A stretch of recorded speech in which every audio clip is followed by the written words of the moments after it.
나로 그 십자가 품게 하시니 나의 나 된 것은 다 하나님 은혜라.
이 시간에 볼 하나님의 말씀은 열왕기상 9장 25절의 말씀 보도록 하겠습니다.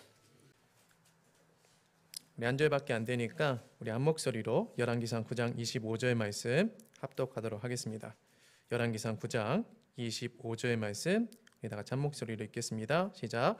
솔로몬이 여호와를 위하여 쌓은 제단 위에 해마다 3번씩 번제와 감사의 제물을 드리고 또 여호와 앞에 있는 제단에 분향하니라. 이에 성전 짓는 일을 마치니라. 아멘. 우리 자업지 사랑과 인사하겠습니다. 사랑하고 사모하는 성도님 반갑습니다.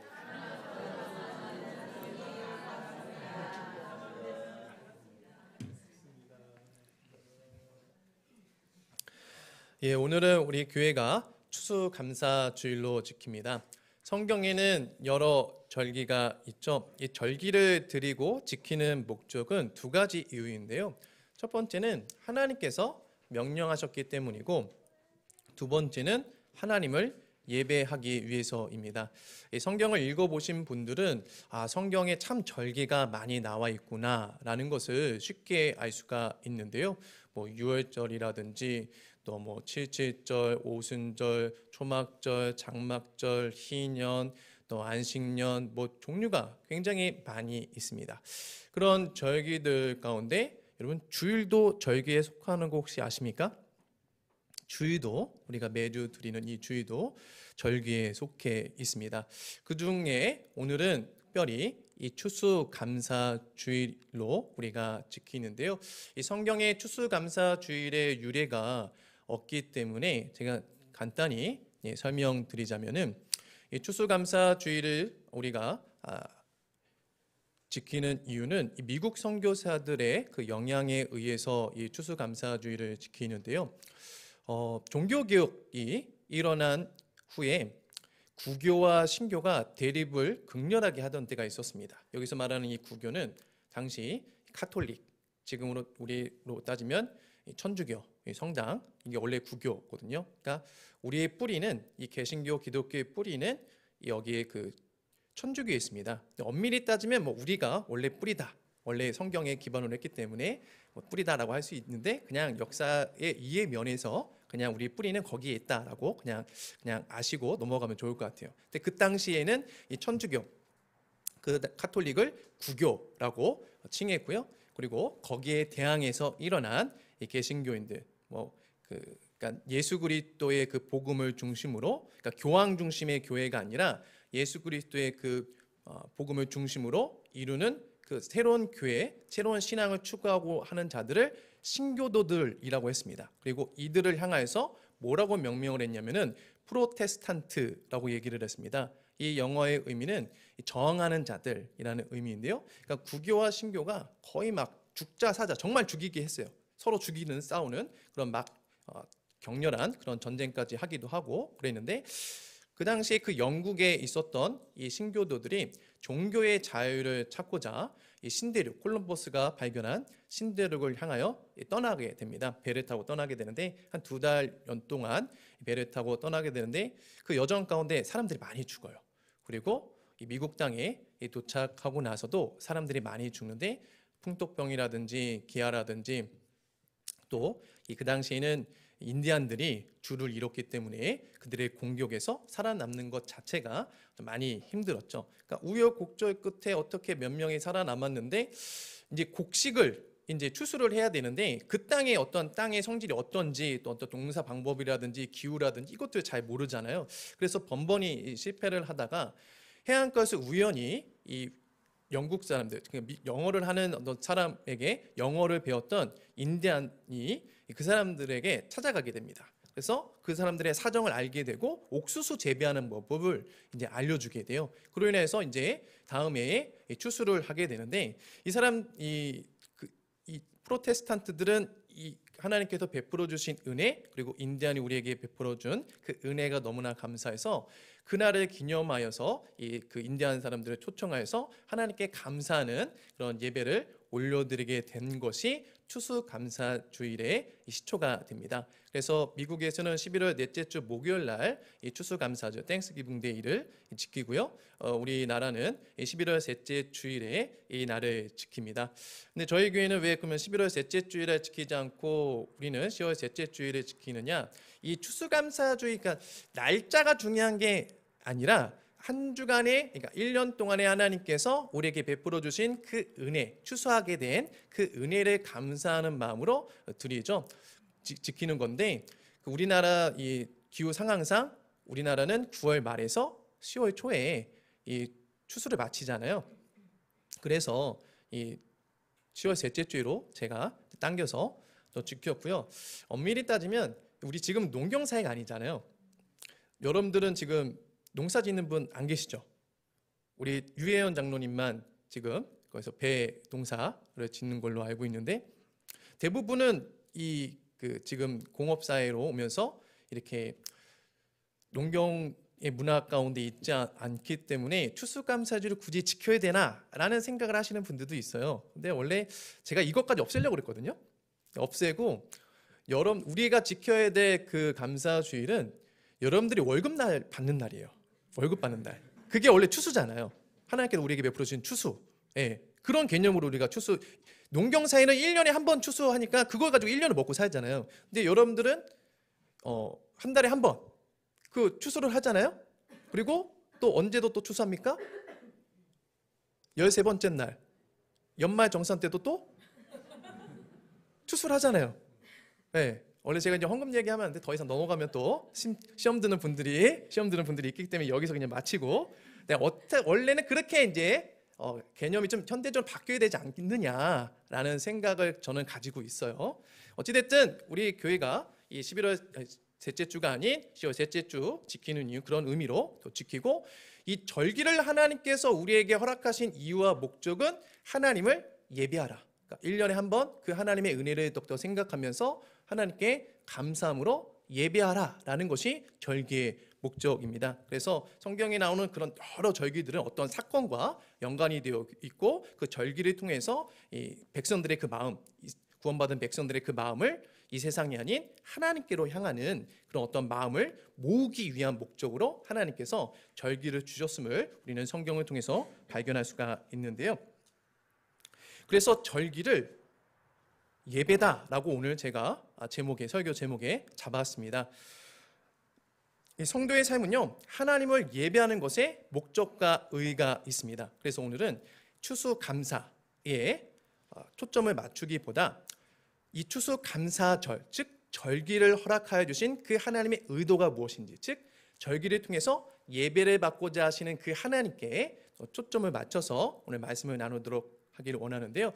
그러면 하나님께 우리가 어떻게 예배를 해야 되는 것인지, 또 우리가 예배를 할 때 성도가 얻는 유익, 은혜는 무엇인지, 이 두 가지 질문을 가지고 오늘 본문을 통해 한번 말씀을 나누도록 하겠습니다. 자, 오늘 본문에 보면요, 이렇게 말씀하죠. 네, 말씀 띄워주시겠어요? 네, 한번 읽어보겠습니다. 시작. 솔로몬이 여호와를 위하여 쌓은 제단 위에 해마다 3번씩 번제와 감사의 제물을 드리고, 하나님께서 이스라엘 남자들에게 매년 3번 절기를 지키라라고 출애굽기에 보면은 나와 있습니다. 그럼 3번 외에 다른 절기는 지키지 않아도 되나요? 라고 생각할 수 있는데, 이 3번 특별히 구별하여서 하나님께 절기를 지키라라고 한 이유는 여호와의 이름을 둔 곳에 특별히 모여서, 성회로 모여서 이 절기를 지키라라는 의미입니다. 다른 절기도 지키지만 이 절기는 너희들이 여호와의 이름을 두겠다라고 한 어떤 시대가 지나면 이 성전이죠. 성전에서 모여서 이 절기를 지키라라는 의미로 이렇게 3번씩 절기를 지키라라고 성경에 보면 말씀해 주고 있는데, 이것은 이 이스라엘의 왕이었던 솔로몬도 예가 아니었습니다. 그래서 솔로몬도 매년 3번씩 번제와 감사의 제물을 드렸다라고 오늘 본문에는 말씀해 주고 있습니다. 이 3번의 절기는, 세 절기는 무엇을 말하냐면은 유월절과 칠칠절과 수장절을 말을 합니다. 여러분 성경을 좀 읽어보신 분들은 알겠지만 이 명칭이, 절기의 명칭이 다양하게 좀 이렇게 다르게 또 표현을 됩니다. 그래서 이 절기는 또 뭐야? 또 이 절기는 또 뭐지? 이렇게 헷갈리는 경우가 종종 있는데, 이 유월절 같은 경우는 같이, 유월절은 이 1월 14일 새해 첫날인데요. 새해 첫 달인데 1월 14일 날 유월절을 지키고 바로 이어서 무교절 기간을 갖습니다. 일주일 동안. 그래서 유월절을 언급을 할 때 무교절이 같이 언급이 되어집니다. 그러니까 유교절이 무교절이고 무교절이 유월절인 거고요. 이 칠칠절은 오순절이라고도 하기도 하고요, 맥추절이라고도 하는데, 이 맥추절은 우리가 좀 성경에 잘못 번역된 말인데 제가 조금 지나면서 언급을 해드릴게요. 등에 칠칠절과 맥추절, 오순절 이게 같은 그런 절기고, 또 하나는 마지막 수장절은 초막절, 장막절이라고도 합니다. 원래 수장절과 초막절, 장막절은 원래 다른 겁니다. 구분되어지는 건데 시간이 지나면서 같이 이제 지키는 절기로 되기도 했습니다. 자, 먼저 이게 세 절기를 이 솔로몬이 하나님께 드렸다라고 하는데, 우리가 한번 이 절기를 하나씩 보면서 어떻게 우리가 하나님을 예배하는지 하면 조금씩 알아가도록 해볼게요. 우리 첫 번째 절기는 유월절입니다. 유월절은 뜻은 무엇이냐면은 넘어가다라는 그런 의미를 가지고 있습니다. 이 유월절은 언제, 너무 일찍 보여주셨어요. 뒤로. 네. 유월절은 언제, 어떤 그 절기 유래가 있냐면은, 이스라엘 백성들이 그 애굽 땅에서 노예로 이 생활을 하게 될 때 벽돌 굽는 일이라든지 너무나 노예 생활이 고단하고 힘드니까 하나님께 부르짖게 됩니다. 하나님, 우리를 이 노예의 자리에서 구원하여 주세요라고 기도하자 하나님께서 이 민족의 지도자 이 모세를 탄생케 하셔서 그들을 이제 출애굽하는 과정이 출애굽기에 나오는데, 그들이 노예의 신분이었는데 어떻게 자유인의 신분으로 애굽 땅에서 탈출하게 되었는지에 대해서 성경은 하나님께서 10가지 재앙을 애굽 땅에 내림으로 인해서 그들이 나오게 되었다라고 말씀해 주고 있어요. 이 10가지 재앙은 뭐 메뚜기 재앙, 뭐 흑암 재앙 여러 가지가 있는데 마지막 10번째 재앙이 결정적인 그런 재앙이 되어서 결국엔 애굽의 바로가 이스라엘 백성들을 내보내게 되는데 이 10번째 재앙이 뭐냐면 애굽 땅에서 태어난 첫 태생, 즉 동물이나 가축이나 사람 막론하고 첫 번째 난 거는 다 죽이겠다라는 것이 하나님의 10번째 재앙인 장자의 이 재앙, 장자의 죽음에 대한 재앙이었어요. 근데 이게 하나님의 재앙은 이스라엘 백성들에게도 동일하게 적용이 되어지게 되기 때문에 하나님께서 이스라엘 백성들로 하여금 이 10번째 재앙에서 너희들이 구원을 받으려면 이렇게 하라라는 어떤 방법을 제시해 주십니다. 그 방법은 무엇이냐면 흠없고 일련된 수컷 양이나 염소를 잡아가지고 그 피를 그 집의 출입문 좌우 임방과 문설주에 바르라라고 하세요. 그리고 밤새도록 그 잡은 고기를 구워서 먹고 또 쓴나물과 무교병과 아울러서 먹으라라고 하십니다. 그러면 심판의 천사가 그 피가 발라진 그 문을 넘어가게 돼서 구원을 누리게 될 것이다 라고 말씀하시고 그 약속에 따라서 실행한 자들은 정말 구원을 누렸다라고 성경은 말씀해 주고 있어요.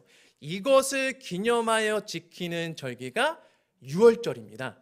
그래서 넘어간다라는 의미가 있는데 하나님께서 전적인 구원을 베풀어 주신 것을 기념하는 절기가 유월절이고 이 유월절 어린 양을 신약 성경에 보면은 누구다라고 가리키고 있냐면 고린도전서 5장 7절 이번에 보여주시면 됩니다. 우리 한번 읽어보겠습니다. 시작. 우리의 유월절 양 곧 그리스도께서 희생되셨느니라. 신약 성경은 그 출애굽할 때 10가지 재앙 가운데 10번째 재앙에서 그 동물의 피가 바로 예수 그리스도시다라고 말을 해주고 있습니다. 그래서 예수를 주로 고백하고 마음으로 믿는 자는 그 유월절의 은혜를 누린 것 같이 죄로 인해서 죽지 않고 구원함의 은혜를 누리는, 넘어가는 은혜를 누리는 구원을 누리게 될 것이다 라고 성경은 말씀해 주고 있습니다. 유월절을 지킴은 하나님이 베풀어 주신 이 구원의 은혜가 무엇인지를 상고하는 것이죠. 내 힘과 능력이 아닌 전적인 하나님의 능력과 긍휼로 구원함을 주시는 분이 바로 하나님이심을 상고하는 날이 유월절입니다. 성도의 지금이 있는 것은 조건 없는 은혜로 구원을 베풀어 주신 하나님의 긍휼이 여김이 있기에 성도의 지금이 있는 것이죠. 그래서 사도 바울은 무엇이라 고백을 하냐면 우리가 그를 힘입어 살며 기동하며 존재한다라고 말해주고 있습니다. 성도의 삶은요, 이 유월절의 은혜로 상징되어지는 예수 그리스도의 그 십자가로부터 시작이 되어집니다. 전적인 하나님의 은혜로 시작이 되어지는 것이죠. 시작만 그런 것이 아니라 성도의 인생의 모든 전 과정 가운데 이 은혜가 지배하고 있음을 성경 우리에게 가르쳐 줍니다. 그래서 하나님은 이 유월절을 새해 첫 달에 있는 그 1월 14일 이스라엘 백성들의 그 달력과 우리의 달력이 좀 다르거든요. 그 종교력이라고 하는데 그들의 그 종교력 새해 첫 달 1월 14일에 이 유월절을 지키게 하심으로 인하여서 너희들의 삶이 바로 이 하나님께서 베풀어 주신 구원으로부터 시작이 되는 것이다 라는 것을 상기시켜 주고 이것을 모여서 지키라라고 말씀해 주신 것입니다. 두 번째 절기는 무엇이냐면 칠칠절입니다. 이 절기는 우리가 맥추절이라고도 알고 있고 오순절이라고도 알고 있습니다. 이 칠칠절이라고 하는 이유는 이 초시절은 언제 지키냐면은 언젠가 한번 제가 이제 기회가 되면 절기에 대해서 한번 설명해 드릴 텐데 그냥 오늘은 들으세요. 이 초시절은 유월절, 즉 1월 14일 이 지난 무교절이 1월 15일부터 진행이 되어지거든요. 이때부터 이 일주일이 지난 그 시점이 이 초시절이에요. 첫 추수를 하는 시기. 근데 이때부터 7주를 세워서 49 일이 되는 날을 이 칠칠절로 지킵니다.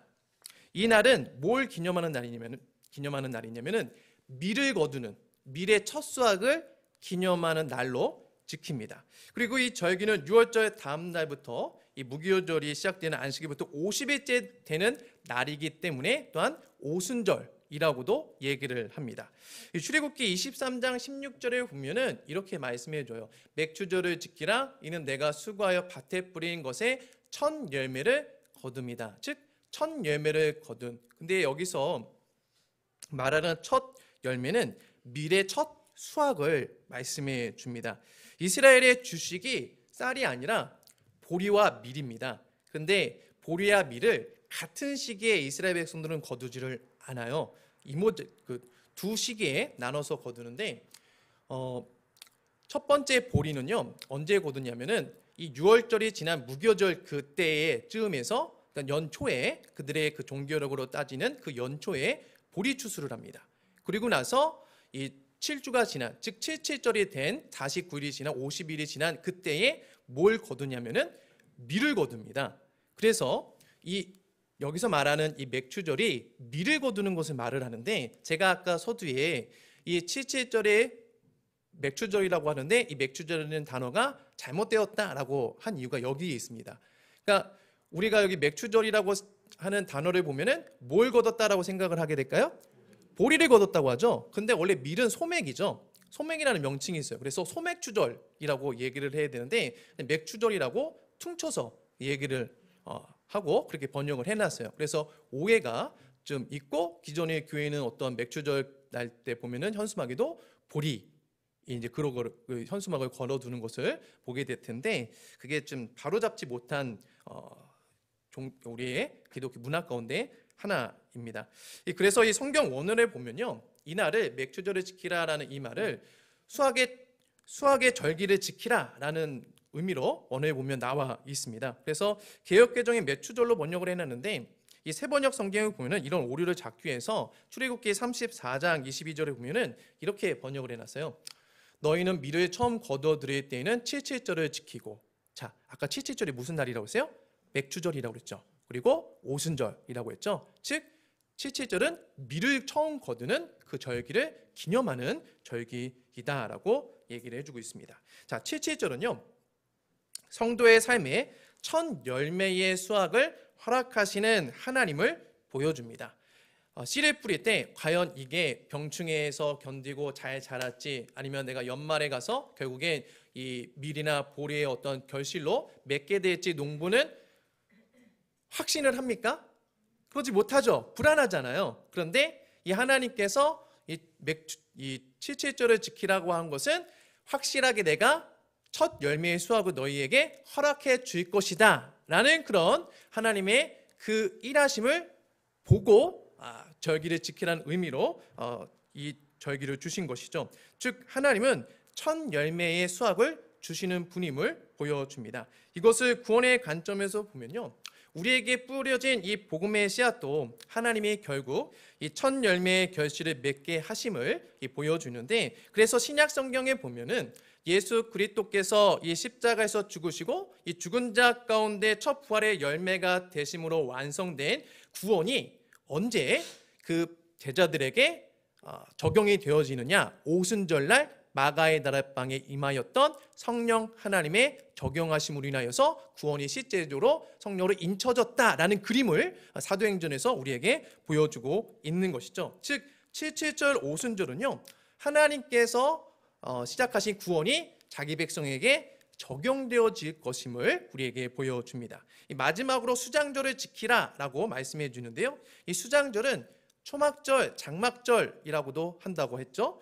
이 1년 중 가장 이 마지막에 지키는 이 절기인데, 한 해 농사를 마무리 짓고 이 곡식을 저장하면서 이 수장절을 지킵니다. 이 출애굽기 23장 16절에 보면은 이렇게 말씀해 줘요. 수장절을 지키라. 이는 내가 수고하여 이룬 것을 연말에 밭에서부터 거두어 저장하는 것에 대한 감사함으로 지키는 절기가 수장절이다라고 성경 말씀해 주고 있습니다. 자, 알곡을 추수하여 저장하는 은혜를 주신 하나님께 이 감사함과 동시에 이스라엘 백성들이 이 출애굽해서 나와 광야 여정 가운데 지켜주신 것도 감사하는 마음으로 이 수장절 때 동시에 초막절, 장막절을 이 바깥에 야영 텐트를 치고 그것을 이스라엘 백성들은 기념하며 지킵니다. 자, 이 절기를 지키고 이스라엘 백성들은 이제 안식에 들어가게 되는데 가을 거지가 끝나고 참심에 들어가게 됩니다. 그래서 이 절기는요, 구원의 관점에서 보면 하나님께서 유월절을 통해 시작된 이 구원의 시작이 오순절을 통해서 적용이 되어지고 또 수장절을 통해 당신의 그 알곡된 백성들을 당신의 나라로 드리는 완성의 단계에 하나님께서 이루신다라는 것을 상징적으로 보여주는 절기가 이 수장절의 절기다라고 할 수가 있는 것이죠. 즉 솔로몬이 이 3대 절기를 지켰다라는 것은 하나님이 시작하시고 적용하시고 완성하시는 그 절기를 지켰다라고 볼 수가 있습니다. 그리고 열왕기 기자는요, 오늘 본문에 보면은 이 솔로몬이 3개의 절기를 3대 절기를 지키자 무엇이 완성되어졌다, 마쳤다라고 말씀해 주고 있느냐면 이에 성전 짓는 일을 마치니라 라고 말씀해 줍니다. 여러분, 여기서 굉장히 의미심장한 말을 지금 열왕기 기자가 우리에게 지금 해주고 있는데요, 이에는 무엇을 받나요? 앞에 말을 받죠. 그 앞에 말이 무엇입니까? 솔로몬이 여호와를 위하여 쌓은 제단 위에 해마다 3번씩 번제와 감사의 제물을 드리고 또 요 앞에 있는 제단에 분향하니라. 이에 성전 짓는 일을 마쳤다라고 열왕기 기자는 의도적으로 지금 우리에게 지금 이것을 말해주고 언급하고 있습니다. 재밌는 것은 성전 짓는 일이 마친 것은요, 이미 끝났습니다. 이 본문에서 기록되어지는 시점으로 기준을 하면 이미 그 전에 끝났습니다. 그러니까 성전이 지어졌기 때문에 번제단에서 번제와 감사 제물을 솔로몬이 드리는 거거든요. 그런데 열왕기 기자는 마치 그것이 완공되지 않은 것처럼 우리에게 얘기하는데 열왕기상 우리 6장 37절로 38절을 보면 이렇게 말씀해 줍니다. 네, 지사님, 네, 보여주시면 됩니다. 자, 한번 읽어볼까요? 시작. 넷째의 15월에 여호와의 성전 기초를 쌓았고 11째의 불월 곧 8째 달에 그 설계와 식양대로 성전 건축이 다 끝났으니 솔로몬이 7년 동안 성전을 건축하였더라. 자, 솔로몬의 성전을 7년 동안 건축하고 이미 끝났어요. 그리고 여호와의 성전 내소에 여호와의 언약궤를 드림으로 인해서 성전 봉헌식도 다 마무리가 되어져 있는 상황입니다. 당시 이 솔로몬의 성전이 얼마나 화려한 재료로 또 화려하게 지어졌는지에 대해서 솔로몬 성전 내소에 모든 것을 금으로 만들었다, 금으로 덮었다라고 얘기를 했는데 무엇까지도 금으로 만들었다라고 얘기했냐면은 문 경처까지도 금으로 만들었을 정도로 굉장히 화려하게 만들어졌다라고 성경은 말씀해 주고 있어요. 그런데 열왕기 기자는 이미 지금 6장에서 성전 건축이 끝났고 이미 8장에서 성전 봉헌식도 끝났고 또한 그로 인해서 이미 성전이 지금 성전으로서 운영되어지고 있는데 지금 우리에게 무엇을 보여주고 있습니까?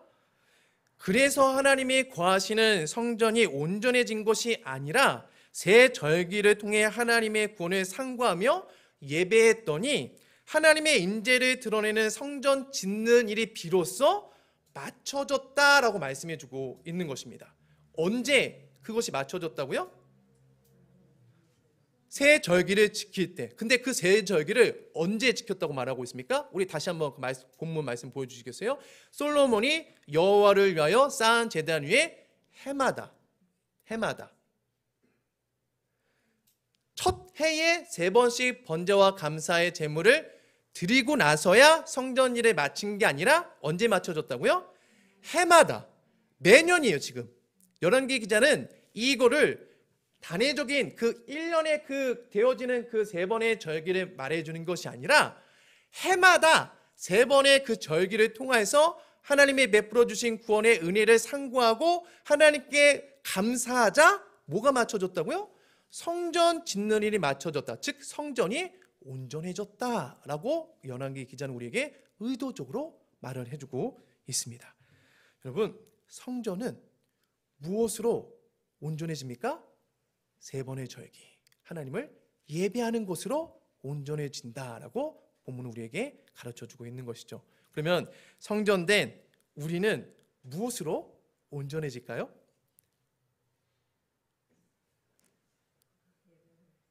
예배로 온전해지죠. 예, 예배를 통해 성도는요 온전해지는 거예요. 언제요? 매 해마다, 매 주마다, 매 절기로 대변되어지는 예배를 통하여서 성전된 성도는 온전해진다, 완전해진다라는 것을 말씀해 주고 있는 것이죠. 여러분, 예배는요 무의미한 활동이 아닙니다.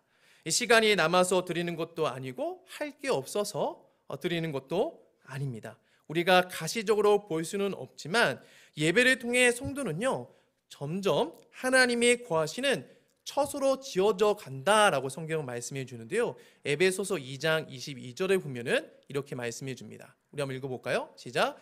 너희도 성령 안에서 하나님이 거하실 처소가 되기 위하여 그리스도 예수 안에서 함께 지어져 가느니라.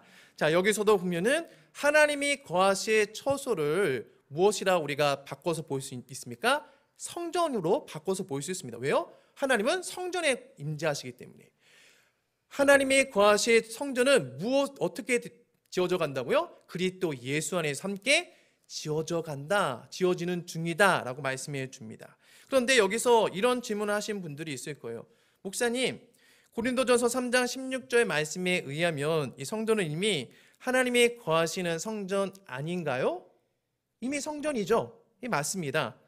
그리고 예수 그리스도를 구원의 주로 믿는 성도는요 이미 하나님의 영에 거하는 성전이죠. 그런데 여기서 이 지어져 간다, 성전 짓는 일이 맞춰졌다라는 이 의미는요 하나님과의 관계가 비로소 깊어져 간다라는 그런 의미를 가지고 있습니다. 또한 그분이 시작하시고 적용하시고 완성하시는 구원이 점점 또렷이 나에게 확증되어져서 멀리 계신 하나님이 아니라 내 지식으로만 존재하는 하나님이 아니라 마치 나와 한 이불을 덮고 자는 살을 맞닿는 그런 아내와 같이 친밀함의 그 은혜가 그 하나님께 예배하는 그 전 과정을 통해서 우리가 하나님과 친밀해진다, 성전 짓는 일이 맞춰진다, 지어져 간다라는 의미로 성경은 말씀해 주고 있는 것이죠. 그래서 우리가 하나님을 예배할 때는요 예수 그리스도를 통해 베풀어 주신 구원을 선포하고 그 구원을 반복적으로 예배 시간에 선포되어지고 우리는 그것을 계속해서 듣는 것입니다. 그것을 통해서 우리는 누구를 예배합니까? 하나님을 예배한다.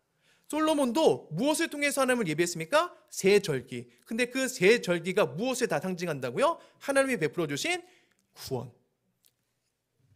그리스도 예수를 통해 완성된 구원을 되새길 때 성도는요 인생의 험한 길로 인해 상하여 휘어진 마음이 하나님께로 곧게 펴져서 연약한 믿음이 또 다시 회복이 되어지는 은혜를 누리죠. 그래서 고난의 떡만 보였던 우리의 인생 가운데 뭐가 보여지는 역사가 일어납니까? 만나가 보여지는, 은혜의 만나가 널려 있음을 예배를 통해서 우리가 경험하게 되고, 또한 풍랑으로 금방이라도 집어삼킴을 당할 것 같은 두려움의 상황 속에서도 이 풍랑을 향해 잠잠하라 고요하라 꾸짖으시는 그 예수님께서 지금 내 인생 가운데 함께 계시는구나 라는 것을 무엇을 통해서 우리가 압니까? 예배를 통해서 알게 되는 것이죠. 또한 사방의 우겨쌈을 당하여 진퇴양난의 상황으로 이제 끝이구나 라는 상황에서도 여호와께서 나를 위하여 싸우시고 있다라는 사실을 우리는 언제 발견하게 됩니까? 예배를 통해서.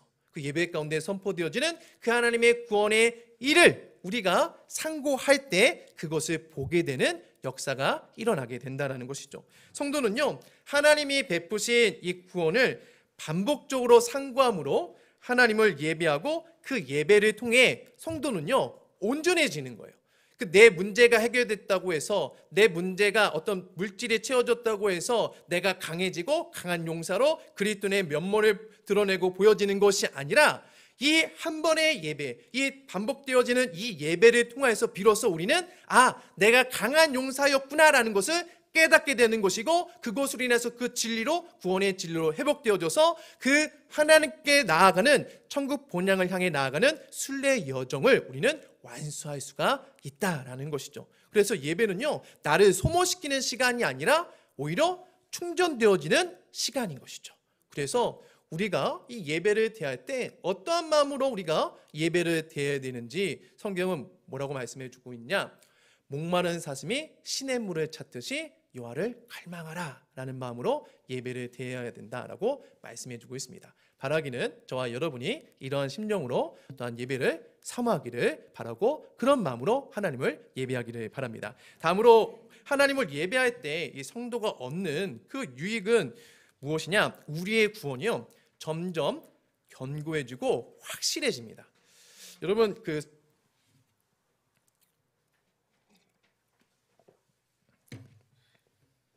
신자들이 드러내지 않고 갖고 있는 의문 가운데 하나는 무엇이냐면 구원에 대한 확신입니다. 여러분, 하나님께서 우리에게 주신 이 구원은요, 일단 우리의 이해의 영역에 속할까요? 우리의 이해의 영역에 속하지 않습니다. 그 예수님이라는 분이 하나님의 아들이라는 사실을 여러분들이 어떻게 합니까? 증거물이 있습니까? 없죠. 증거물 없어요. 그럼 예수님께서 죽음 가운데 부활하셨다라는 증거물이 있습니까? 그것도 없어요. 그래서 우리는 이것을 이해의 영역으로 취하지 않고 어떤 영역으로 취할까요? 믿음의 영역으로 취해요. 이거는 이해의 영역이 아니라 믿음의 영역입니다. 그런데 이 비신자가 구원을 물어오는 경우가 있죠. 내가 받은 구원에 대해서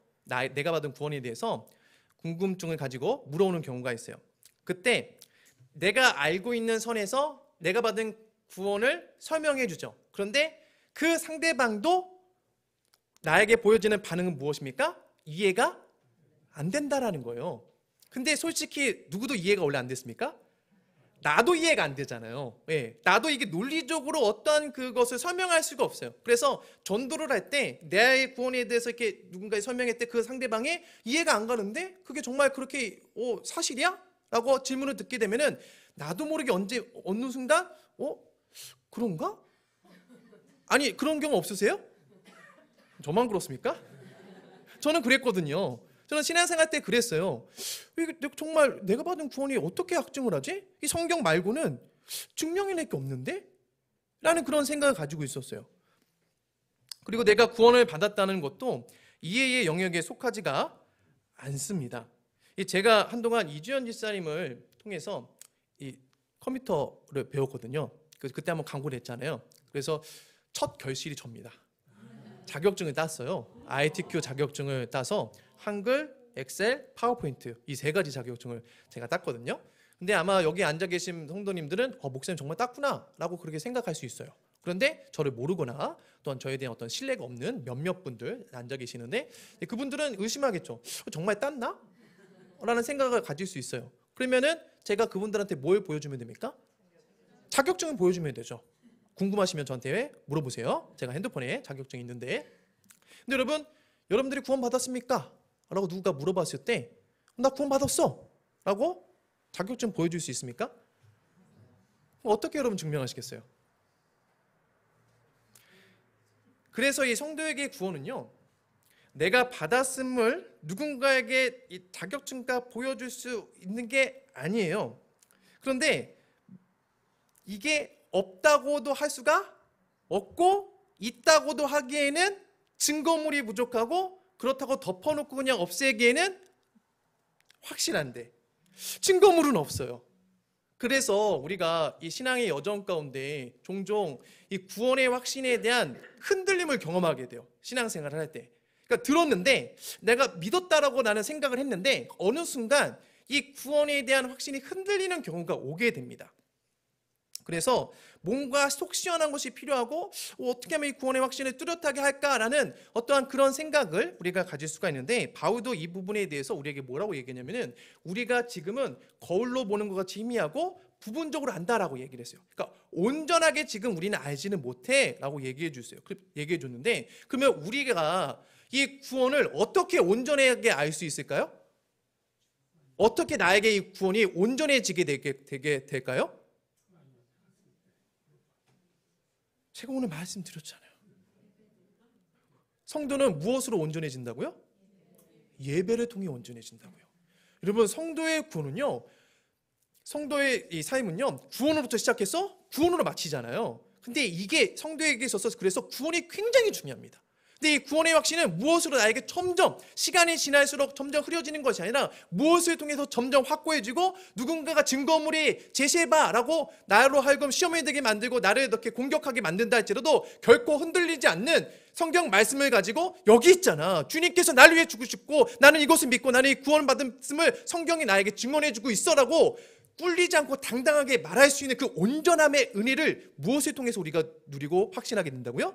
예배를 통해서.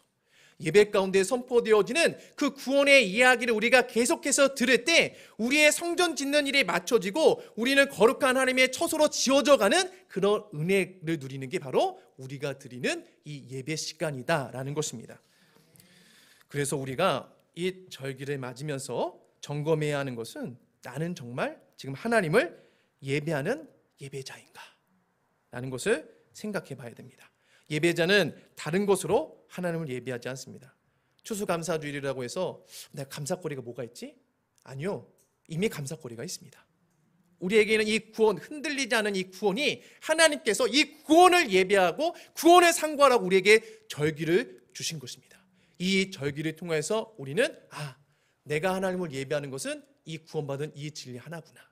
그리고 그 구원을 통한 이 예배를 통해서 나는 견고해 주는구나 라는 그런 결단으로 우리가 나아가서 정말 예배를 통해서 견고해짐의 은혜 또한 구원의 확신의 은혜를 날마다 누리는 경험하는 저와 여러분이 되기를 주님의 이름으로 축원합니다.